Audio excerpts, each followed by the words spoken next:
positif berupa antibiotik. Jadi antibiotik ada 2 tuh. Ada yang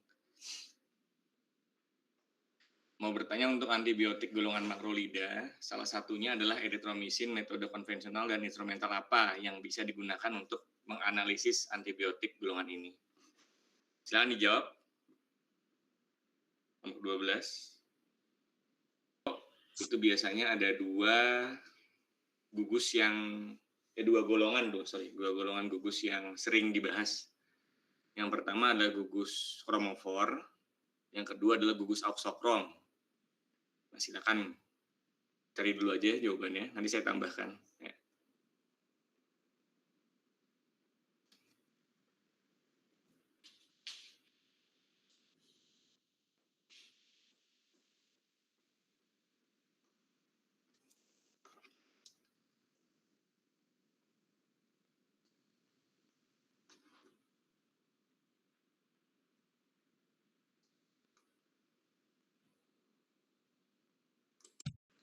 Jadi gugus auxokrom itu adalah gugus fungsi yang sebenarnya itu tidak menyerap sinar UV secara kuat, tetapi dia itu dapat mempengaruhi dan memperkuat absorpsi dari gugus kromofor ketika terikat dalam suatu molekul. Contohnya itu adalah gugus OH, NH2, dan OCH3. Dalam spektrum UV, gugus auxokrom itu bisa membuat puncak serapan bergeser ke panjang gelombang yang lebih besar atau ke kanan, dan intensitas serapan menjadi lebih kuat. Jadi gugus auxokrom itu bisa membuat suatu zat itu lebih mudah atau lebih kuat menyerap si sinar UV-nya. Jadi kurang lebih seperti itu ya. Jadi sedikit saya tambahkan.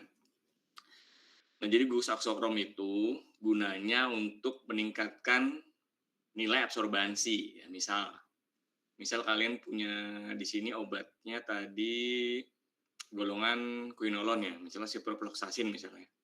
Nah, biasanya kalau misalnya tanpa gugus auxokrom, itu si ciprofloxacin dibaca pada panjang gelombang UV ya tadi ya, atau ultraviolet, berarti dari panjang gelombang 200 sampai 400 itu dia mempunyai absorbansi sekitar 0,2.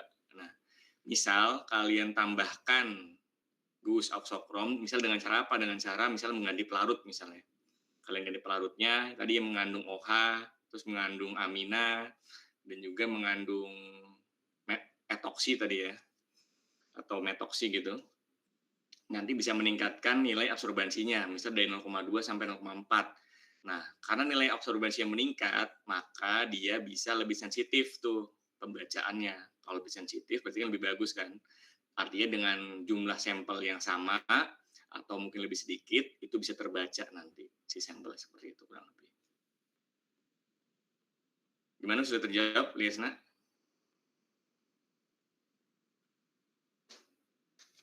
Pertanyaannya. Bapak, terima kasih. Oke, silakan dari yang lain.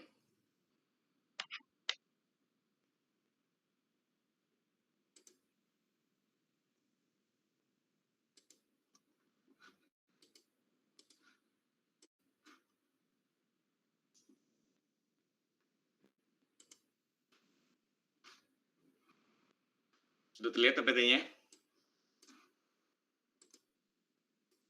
Sudah, Pak.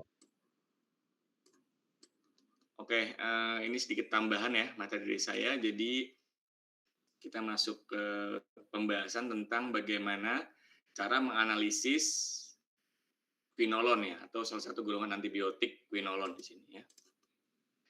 Nah, tadi sudah dibahas juga bahwa quinolon atau antiquinolon itu adalah salah satu antibiotik yang paling sering ya, yang paling sering digunakan dalam terapi. Nah, salah satu contoh quinolon itu adalah tadi sudah dibahas juga, yaitu adalah asam nalidiksat.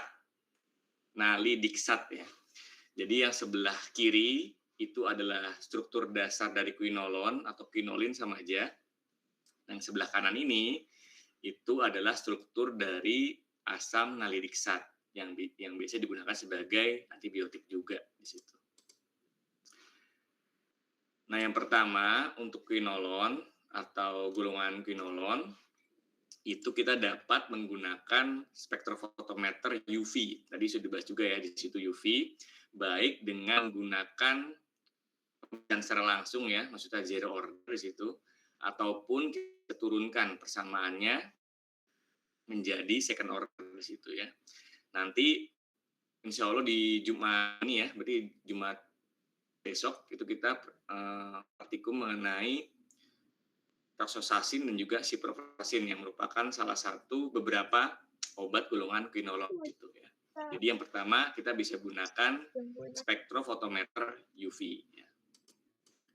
Nah kemudian yang kedua, selain menggunakan spektrofotometer UV, kita juga bisa menggunakan bagian yang visible-nya dari spektrofotometer, itu adalah bagian yang tampaknya. Artinya nanti si obat quinolone-nya di sini nanti kita gunakan toxosasin di sini kita bisa reaksikan dengan variasi tertentu. Nah, di sini toxosasinnya kita reaksikan dengan SNP. SNP itu dia sodium nitroplusida. Sodium nitroplusida itu mengandung ini nih ya.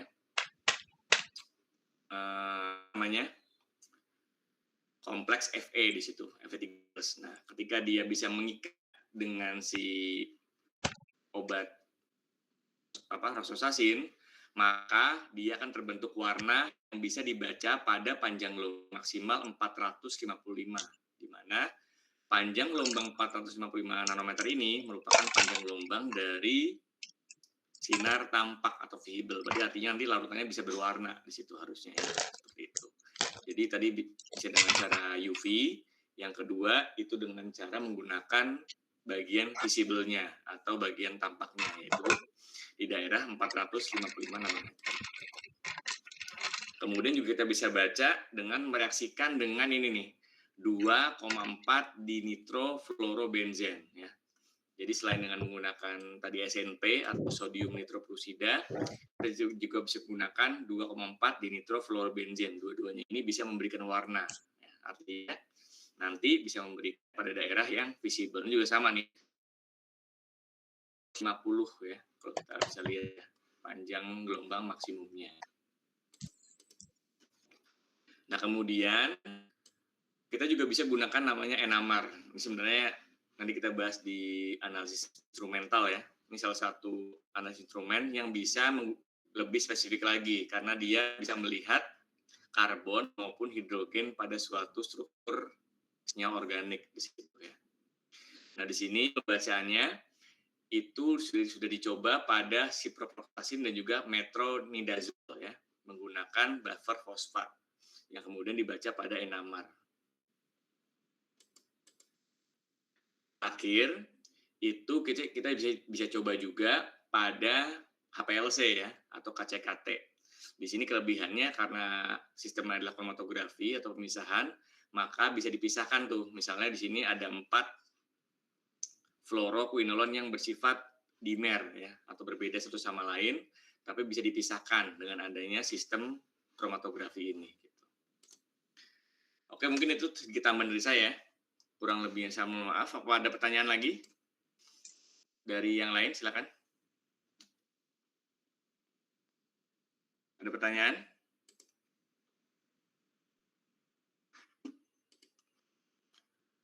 Baik, kalau sudah tidak ada pertanyaan lagi, mungkin untuk yang materi